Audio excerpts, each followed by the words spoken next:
السلام عليكم ورحمة الله وبركاته. إخوان، فقط بسرعة غادي نحاول نهضر اليوم إن شاء الله في 3 ديال الآيات من سورة يوسف. أعوذ بالله من الشيطان الرجيم. قالوا تالله لقد آثرك الله علينا وإن كنا لخاطئين. فهنا اللي كيتكلم في هذه الآية هو الإخوة ديال يوسف عليه السلام، كيف ما شفنا أنهم الآن مشاو لعنده ووقفوا قدامه، ويوسف عليه السلام قال لهم أنا يوسف وهذا أخي قد من الله علينا إلى آخر الآية. الآن هو من شافوا هذا المنظر أن يوسف عليه السلام مع أخوه قالوا ليه تالله لقد آثرك الله علينا وإن كنا لخاطئين. تالله كيف ما قلنا يعني هو القسم، يعني بواحد الطريقة اللي يعني عظيمة، مش أي قسم، اللي كتقسم بالله وأنك واثق فعلا بأنك صادق. أوكي، ولا كيف ما رأينا فيما قبل، هذه هي المرة الثالثة اللي غيذكروا فيها تالله. فأول مرة ذكروا فيها تالله من اللي قالوا لسيدنا يعقوب، قالوا ليه تالله تفتأ تذكر يوسف حتى تكون حرضا. يعني هذه هي المرة الأولى اللي استعملوا فيها تالله إخوة يوسف. المرة الثانية اللي استعملوا فيها تالله هي فاش قالوا تالله لقد علمتم ما جئنا لنفسد في الأرض، من اللي سقاية خونات إلى آخره، هم يقولوا تالله لقد علمتم. هذه هي المرة الثالثة اللي غادي نقولوا فيها تالله، وقالوا لقد آثرك الله علينا. فغادي نستنتجوا في جميع الحالات أنهم كذكروا الله أو اسم الله في الوقيته اللي كيبغيو يعني ينقضوا الأنفس ديالهم. كما كنقولوا حنا شي واحد اللي كيكون واحد وباغي غير يحلف، كتلقى الإنسان ما عمرو ذكر الله، ولكن ملي كيدير شي حاجة وكيخاف وكيحصل له شي حاجة كيولي يحلف غير باش ينقض راسو ولو كاذب، هنا كيذكر الله. اوكي، ولا مثلا كيف ما نشوفوا حنايا هنايا باهم ما عندهمش معاه وقالوا ليه تالله تفتأوا تذكروا يوسف، يعني تذكروا الله وكيكونفيرميو، يعني باش انهم يزيدوا ياكدوا لي بانه فعلا راه كيدير شي حاجه خايبه، باش هو يثيق بهم. يقول يعني قالوا ليه تفتأوا تذكروا يوسف حتى تكون حرضا، يعني والله الا قالوا لي والله الا غتجيبها غير في راسك، غتبقى تذكر في يوسف الى اخره. يعني شوف امتى كيذكروا الله وما كيعرفوا الله، ولكن الفرق فين كاين؟ الفرق كاين في امتى كيذكروا الله. فكنشوفوا انهم كيذكروا الله سبحانه وتعالى في المواقف الغير مناسبه، وهذا الشيء اللي كنشوف ايامنا الحاليه الان، ان الانسان او الناس بزاف كيذكروا الله سبحانه وتعالى اما كيبغوا يحلفوا تيكونوا مزيرين الى اخره، ولا كيذكروا الله باش يديروا شي يعني شي فائده ولا شي بينيفيت اللي غيرجع عليهم، شي حاجه غترجع عليهم هما اللي في صالحهم هما. اوكي، فهذه بالنسبه لكلمه الله. لقد آثرك الله علينا، تالله لقد آثرك الله علينا. فهنا فهاد آثرك كاين بزاف ديال المعاني، غادي نناقشوا بعض المعاني فقط. فمن بين معاني ديال آثرك الله علينا هو بحال فضلك الله علينا، بحال قالوا ليه أي يوسف أنت فضلك الله علينا، يعني عيينا معاك ما خلينا ما درنا، ولكن ها انت يعني بغينا نصفيوها لك، بغينا نقضيو عليك كل شيء، وها انت شوف فين وصلتي. يعني اصلا ربي فضلك الله، فضلك ربي من الاول، يعني واخا ما عرفش من درنا لك، وها انت شوف فين وصلتي. تالله لقد آثرك الله علينا، هذه معنى. المعنى الاخر آثرك جايه من اثر، يعني الاثر هو يعني الاثر ديال شي حاجه.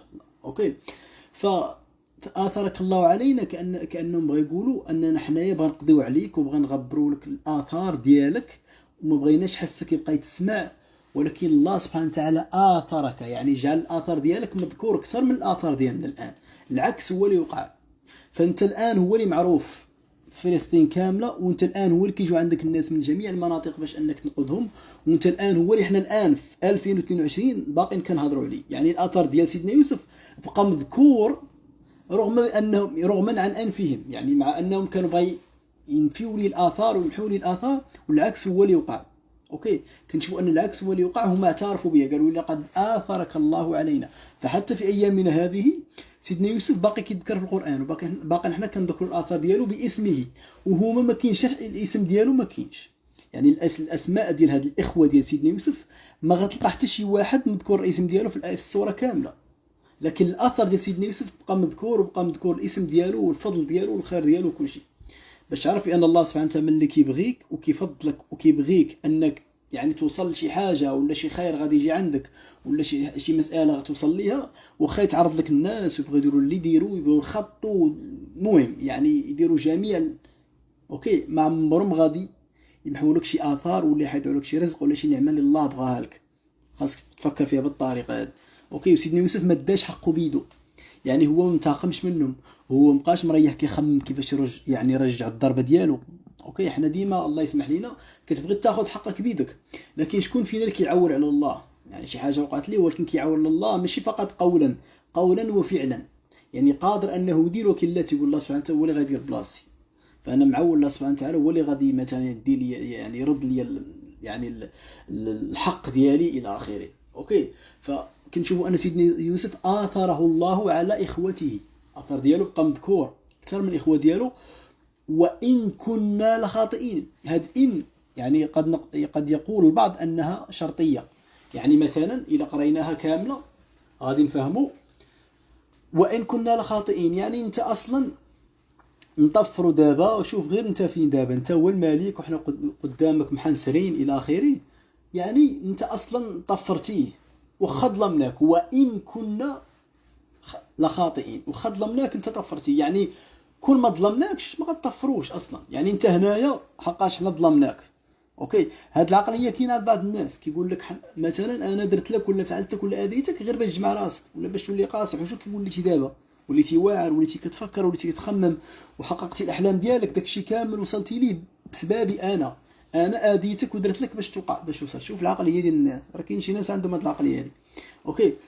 المهم الرجل الايه هاد الشرط ديال وان كنا لخاطئين راه ماشي شرط، هاد ان ماشي شرطيه، هاد ان تاكيديه. لماذا؟ لان خاطئين حداها اللام، نازل اللغه العربيه خاطئين حداها اللام، واللام ملي كيسبق الكلمه هو لام التاكيد.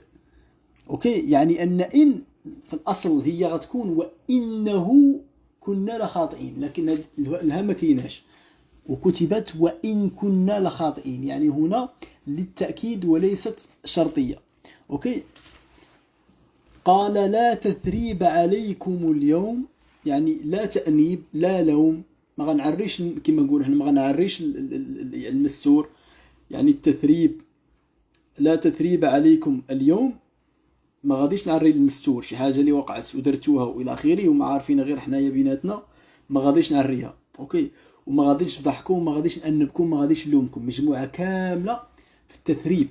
فحتى يثرب المدينه اللي كان كيعيش فيها الرسول صلى الله عليه وسلم سميتها يثرب، نفس المعنى يثرب، لانها كانت مزدهره وكان فيها الخيرات وكان فيها تبارك الله يعني النبات والفلاحه وبزاف الحوايج، فكنت تشوف الارض تخرج منها ديك الخيرات، يعني هناك نوع من الازدهار. فالتثريب هو ملي كتخرج مثلا هنايا لا تثريب عليكم اليوم، ملي غادي يكشف داك الشيء اللي دارو غيولي بان لبنادم كيف ما بين ديك الخيرات اللي في يثرب. اوكي. فلا تثريب عليكم اليوم، يعني قال لي ما غاديش نكشف للناس وغادي نبقى نذكر في داكشي درتو غادي نلومكم نأنبكم. يغفر الله لكم، يغفر الله لكم، يعني انا ما غتسناو مني والو، يغفر الله لكم، ما قالش لي ما انا غفرت لكم، يغفر الله لكم. لان بعد يعني انا ما غنشوف، قال لي انا ما غنفضحكم، ما غنكشف داكشي اللي درتو معايا، ما غادي نأنبكم ما والو، ولكن يغفر لكم الله. دابا شي مره كدير شي فالطه مع شي واحد ولا هو كيدير معك شي فالطه ولا كيظلمك شي ظلم اللي بعقله. اوكي. ملي كيظلمك شي واحد شي ظلم اللي بعقله وكيجي يرجع لعندك كيبغيك تسمح له وتمحي داك الالام اللي تسبب لك، كيبغيك يعني انك تكون صفحه بيضاء معاه، هذا راه مستحيل. ولا حتى انت لا ظلمتي شي واحد وكتبغيه يغفر لك ويسمح لك وكذا وحقاش عرفتي الاخطاء ديالك وبغيتي يكون صفحه بيضاء معاك، هذا مستحيل.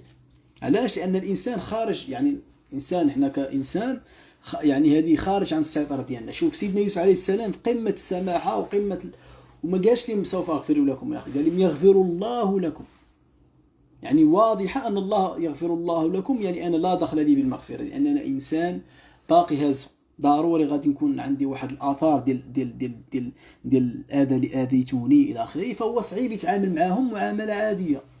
مثلا الا قارنا المعامله ديال سيدنا يوسف مع ابن يمين اللي هو عزيز عليه والمعامله مع الاخوه الاخرين غتلقاها مختلفه وسي نورمال عادي جدا. اوكي. وهو ارحم الراحمين، يعني هو ارحم مني انا اللي دابا رحمتكم وما عذبتكم وما جبتش يعني هاد الحراس ديالي اللي يسجنوكم ويكرفسوكم ويديروا لكم الى اخره، هو ارحم الراحمين. اوكي. فما تسنوش مني انا كيوسف، ما تسنوش مني اكثر من هذا الشيء. انا ما غنفضحكم، ما غنلومكم، ما غنأنبكم، ما والو. يغفر لكم الله هو ارحم الراحمين. شو على رد كي داير. اوكي. فحتى المؤمنين ذكر الله سبحانه وتعالى في القرآن الكريم ان حتى المؤمنين يوم القيامه، باش نعرفوا ان الانسان بطبعه صعيب يمحي شي لاطراس ديال شي اذى في القلب ديالو، شي واحد اذاه صعيب. يعني كاين اللي كيأذيه الناس وكيمشي هو يأذيهم، هذا رد فعل غير مطلوب وغير مقبول. وكاين اللي كيأذيه الناس ولكن ما كيأذيهمش، ولكن ما كيعنيش انه غيتعايش معاهم بواحد الطريقه عاديه ولا غيعاملهم بواحد الطريقه عاديه، غيولي تهرب منهم، ما غيرتاحش معاهم، ما غيجبدش معاهم اي مواضيع، ما غاديش يبقى يضحك معاهم بزاف الى اخره. لكنه لا يكيد لهم، ما باغيش ينتقم منهم الى اخره، لانه وكل امره لله عز وجل.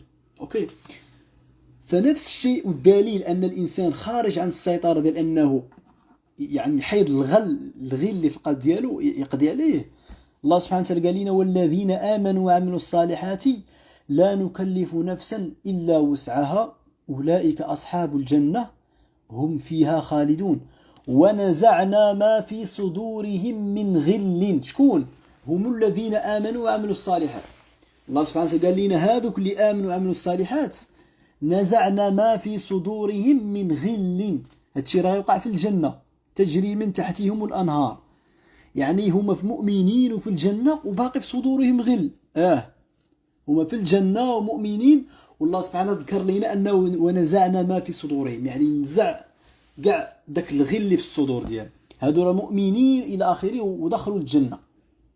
باش تعرف أن هذه المسألة ديال يعني ضروري كتلقى اخوان في الدار كيتخاصموا، كتلقى مثلا مؤمنين، كتلقى مثلا في نفس الخدمه بجوجهم كيصليو بجوجهم كذا، ولكن كتلقى شي حساسيات، كتلقى شي حاجه، كتلقى ضروري كتلقى شي لعيبه في القلب، ضروري. اوكي.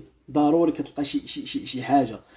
ربما الانسان ما تعاملش معاك مزيان، قيدتيها عليه، سجلتيها عليه، ربما ظلمك في شي موقف، ربما كذا. اوكي. فهاد المساله عاديه. ضروري الانسان راه بحال واحد لاكارت ميموار اللي كتدخل ليه شي حاجه وكتمسحها. ملي كتمسحها راه ما كيعنيش انك ما بقاتش موجوده. علاش كاينين دوك لي زابليكاسيون ديال اللي كيجبدوا لك كاع دوك التصاور ودوك الفيديوهات اللي مسحتي واخا مسحتي. علاش؟ حقاش انت واخا مسحتيهم راه باقيين كاينين. نفس الشيء انسان دابا واخا كيبان لك راه تسامحتي معاه وكذا، راه باقي الداخل ديالو داك الشيء راه باقي لي طراس. لا ربما مواقف غتجي هي اللي غتخليه مثلا يتفكر دوك لي تخاص. لا ربما هو واخا معاك ما غيعاملكش بواحد العفويه، بواحد الطريقه كما كان في الاول الى اخره. وما تلوموش عليها، لوم نفسك لانك انت اللي بديتي. اوكي. ونزعنا ما في صدورهم من غل تجري من تحتهم الانهار وقالوا الحمد لله الذي هدانا لهذا وما كنا لنهتدي لولا ان هدانا الله. يعني حتى هدى القلوب هدى الله سبحانه وتعالى هو اللي كيهدي، ماشي حنا. نرجع لسورة يوسف. قال: لا تثريب عليكم اليوم، ما غنأنبكم، ما غنفرشكم، ما غنفضحكم، ما والو. يغفر الله لكم. داكشي بيد الله، المغفرة بيد الله. هو أرحم الراحمين، هو أرحم مني أنا. أوكي. لأنني أنا ربما تشوفني رحمت بكم ولطفت بكم إلى آخره. هو أرحم الراحمين.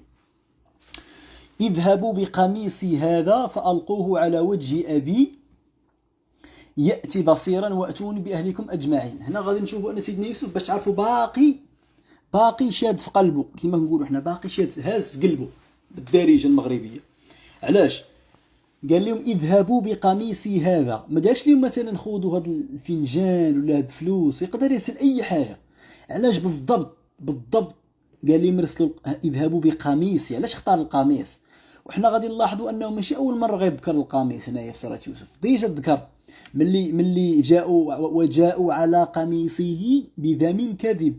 يعني القميص ديال سيدنا يوسف اللي استخدموا باش انهم يقنعوا سيدنا يعقوب بكذبه انه يوسف عليه السلام راه كالو الذيب الاخير. شنو استخدموا القميص ديال سيدنا يوسف. دابا سيدنا يوسف ملي داو القميص وقلعوه منه ودوه لباهم راه باقي عاقل على كل شيء. هو هذاك يعني غيستعمل نفس الشيء. غيقول لهم داك القميص اللي ديتوه باش انكم تقنعوا با بانني مت، انني كلاني الديب، خذوا هذا القميص ديالي هذا وديوه فألقوه على وجه أبي يأتي بصيرا. يعني بغيت أنا يصدقكم باش تاخذوا، بغيتكم تاخذوا هذا القميص هذا باش يصدقكم بانني باقي حي، كيما انه ما صدقكمش بانني مت. اوكي، فانتم كنتوا باغيين تقنعوا بانني مت بقميص، انا الوالد ديالي غادي بغيتكم تقنعوه بانني حي بنفس الطريقه اللي كنتوا بغيتوا تقنعوه بها بانني مت. هذا بحال النوع ديال ماشي الانتقام، ولكن النوع ديال انه حسسهم فعلا باش داكشي اللي داروا، رجعهم اللقطه اللي داروا بالضبط. بحال شي مجرم كيدير شي جريمه وانت كنتي حاضي وعارف واش كيدير وكيبدا ينكر وكيبدا يتهرب، ولكن انت كتعطيه التفاصيل، كتقول له هاد الساروت هذا ما عمرك شتيه، ولا هاد الباب هذا اللي حليتي، ولا كذا، ولا اللون ديالو كحل، اللون كحل زوينه تيز عليك ياك، ولا مثلا تيز مثلا 20 درهم كديالك مثلا تيخونها لك ولا شي حاجه، كتقول له 20 درهم مزيانه الواحد يتقدى بيه بزاف، يعني كيبدا تلوح له هاد النوطات هادو، كتحسوا بانني عارفك انت اشنو درتي وعارفك شنو منين تسي الى اخره. فنفس البلان سيدنا يوسف قال لهم اذهبوا بقميصي هذا، قميص اللي استخدمته باش انكم تقنعوا اب ديالكم بواحد الكذبه، ديوه هاد القميص ديالي باش تقنعوا بانني باقي حي، فالقوه على وجه ابي ياتي بصيرا واتوني باهلكم اجمعين. ما قالش واتوني باهلي، واتوني باهلكم، مع العلم ان الاهل ديال سيدنا يوسف هم الاهل ديال سيدنا، هم اهل واحد. علاش قال اهليكم؟ فهنا كيبين لهم انه فعلا كاين واحد المثابه امان غتبقى بيناتنا. اهلكم انتم خوتي من با، ولكن ما غنقولش لكم جيبوا الاهل ديالي، غنقول جيبوا اهلكم، لان باه مليش قال ياتي بصيره، باه دوا عليه بوحدو على وجه ابي، ما قالش على وجه ابيكم، قال على وجه ابي، يعني با هذاك.